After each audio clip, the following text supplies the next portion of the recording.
Hello friends, today I'm going to help you understand this question: are land contracts a good idea? Well, by the end of this video, you'll know if a land contract is the right move for you. Whether you're a buyer looking for flexible financing or you're a seller looking to make your property more attractive, I'll walk you through the benefits, potential pitfalls, and everything in between. Land contracts definitely have their place in the real estate investing world, but so many people have questions surrounding land contracts. Like, have you ever wondered if you can buy a property without ever involving a bank? Or how sellers can get more out of the deal without dealing with the traditional financing that exists? Well, stick around because I'm going to answer those questions and show you if land contracts are really worth it.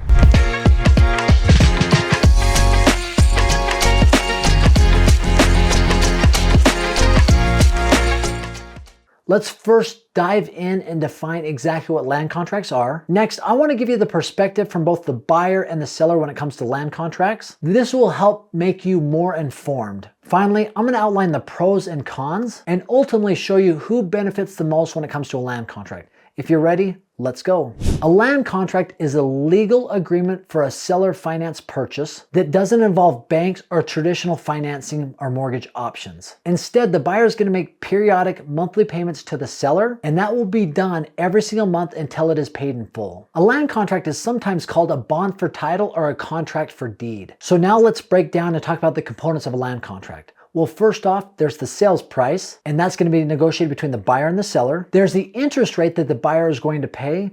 And because this is untraditional financing, a lot of times sellers are going to charge a higher interest rate because the buyer can't get traditional financing, which means they might be more at risk. So charging a higher interest rate is probably a smart thing to do if you're the seller. The down payment amount. Now, sometimes this can be as low as $0, or it could be higher. But one of the reasons a buyer would engage in a land contract because they do not have enough money saved up to use as a down payment. So it's a great alternative to utilize a land contract if you do not have enough money as a down payment. The second component is the monthly or periodic payment, the cadence of that, when is paid, what day of the month, and how much. Amount and the due date of the balloon payment. If there's a balloon payment, let's say it's a traditional 30-year mortgage, but 10 years down the road, you as the seller require a balloon payment, which means that the balance will be paid at that date. And that can be done by saving money and just paying it off, or within 10 years, refinancing that property through traditional measures because credit is improved or you've made more money in your lifetime at that point.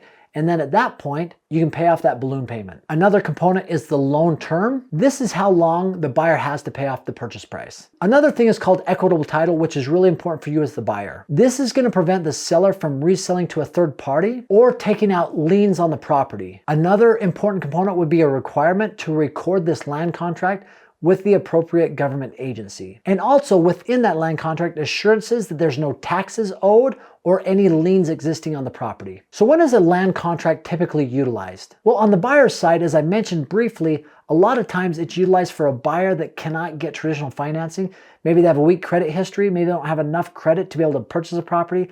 Maybe they've been through a foreclosure or a short sale, where a bank will look at that and say, listen, we're not lending to this person.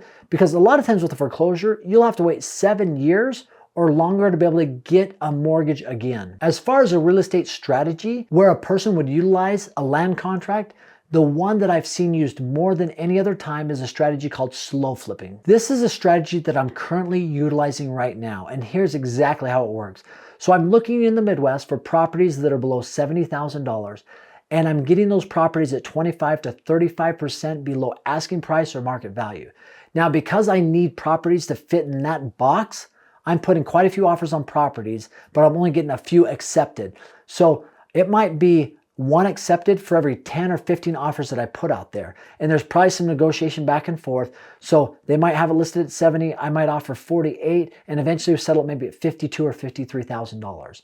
I've had a few of that have just happened almost exactly like that. Now, I am buying that property outright with cash from a private money lender who is lending me money at 8 to 10%. Now, I'm financing this home as if it were a car, right? So I'm looking to pay off to the private money lender as if it were a car loan. So within 5 to 7 years. So I'm financing it as a car and I'm selling it to another buyer over a 30-year mortgage period of time.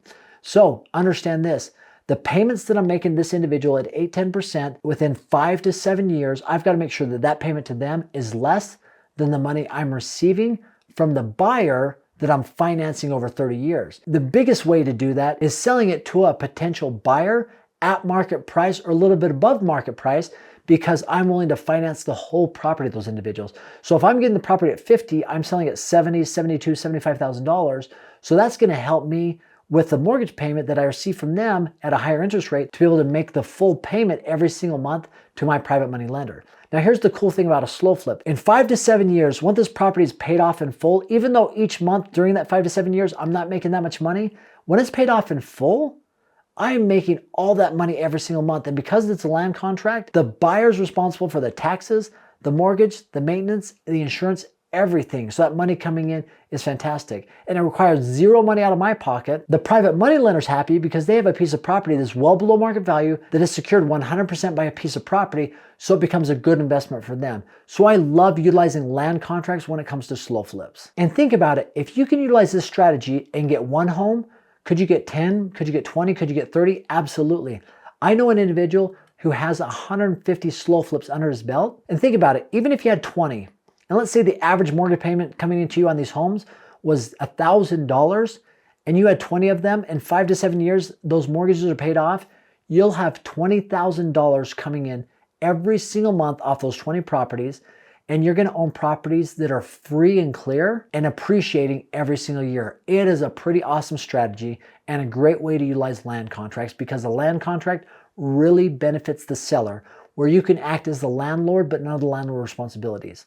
So now that we understand that and the strategy involved, let's talk pros and cons for both the buyer and the seller when it comes to land contracts. So for the buyer, the pros are this. Number one, the buyer can get into a property without traditional financing. They don't have to have a large down payment. They can have challenges with their credit history or have gone through some distressing, challenging situations in the past and still have home ownership. Because it isn't traditional financing, the ability to execute on a land contract can happen much faster. You're not going to have a ton of closing costs or other expenses typically required in a traditional mortgage financing situation. And the buyer also gets to enjoy and utilize the property as if it were their own right from day one. So what are some of the negatives regarding a land contract for the buyer? Well, number one, you're not building up equity with the payments on that property. Another con is you might not see the benefit of your credit improving because the seller that you're making payments to isn't going to record those payments to any of the credit agencies out there. And if you have a balloon payment down the road and you cannot make that payment, then you forfeit all of the payments you made on that property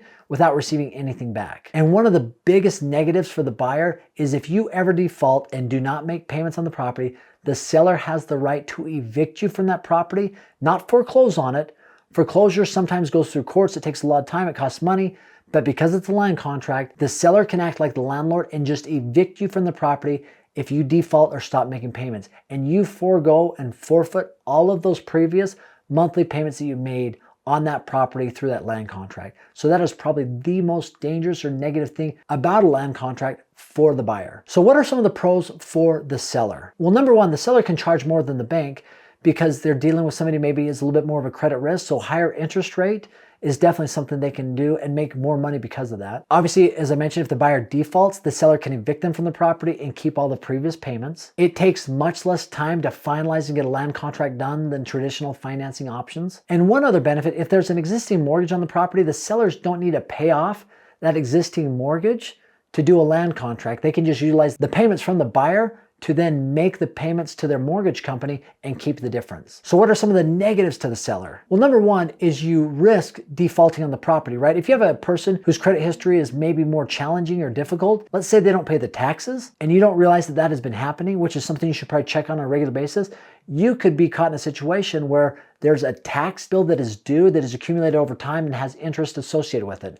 So the chances of having somebody default with their taxes is definitely a real negative that could potentially be there under a land contract for a seller. Another potential negative is the seller doesn't receive the full purchase price like they would if somebody was buying it with a traditional mortgage, meaning the bank pays off the seller and then the buyer is obligated to the bank to make those payments. One other negative is the seller is left with a buyer who maybe can't make all of the payments and they might damage the property or do something negative because they're in a bad situation and they feel like they've been taken advantage of through a land contract. And you as the seller might have a challenging time evicting that. Even though you can, being able to do it and getting somebody out of the house are two different things.